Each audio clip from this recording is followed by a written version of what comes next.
10 ans après son grand retour en 2009, 2 ans après une évolution moteur, la V7 s'offre une vraie refonte pour 2015 avec ABS et anti-patinage de série. Baptisés V7-2, les Stone Special et Racer n'en restent pas moins des néo-rétro.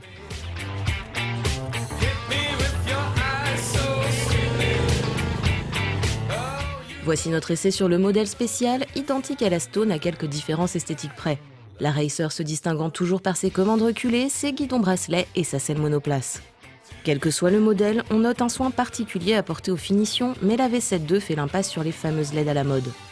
Le tableau de bord ne change pas avec ses 2 compteurs à aiguilles garnis d'écrans numériques pour les tripes, l'horloge et la température. Seuls 2 voyants orange pour l'ABS et l'anti-patinage font leur apparition à côté du contacteur.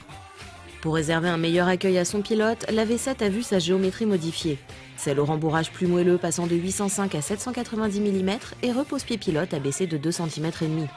La position de conduite est plus naturelle, les jambes sont moins repliées. Le moteur placé plus bas et incliné de 4 degrés de plus vers l'avant libère de l'espace entre les genoux et les cylindres. Les plus grands gabarits apprécieront de ne plus buter dedans.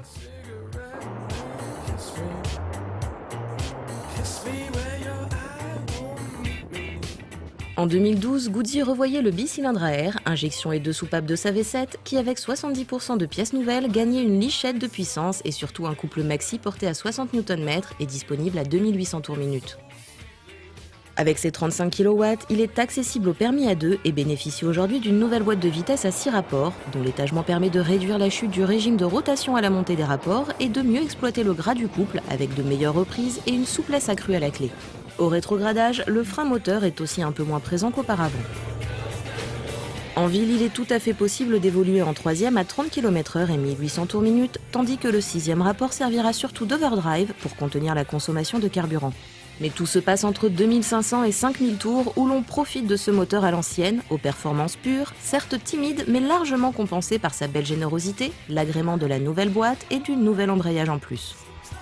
Pour cette 2e génération, Goodyear a non seulement offert l'ABS à sa V7, mais aussi l'anti-patinage que l'on peut déconnecter. Pour l'arrivée de l'ABS, le système de freinage a été revu avec de nouveaux étriers et maîtres cylindres, efficacité et bon feeling à la clé. L'arrière est moins mordant qu'il n'a pu l'être et l'avant se montre progressif et rassurant. L'apport de ces technologies a fait prendre 10 kg à la V7 qui affiche 210 kg avec les pleins que l'on ressent un peu à basse vitesse, surtout que la jante avant en 18 pouces ne favorise pas l'agilité. Facile à balancer d'un angle à l'autre grâce au large guidon, la V7 ne rechigne pas à la balade rythmée où ses amortisseurs au faible débattement et fermes nous gratifient de jolis rebonds. La V7 2e du nom n'a pas perdu son âme en gagnant encore plus d'agréments et de sécurité.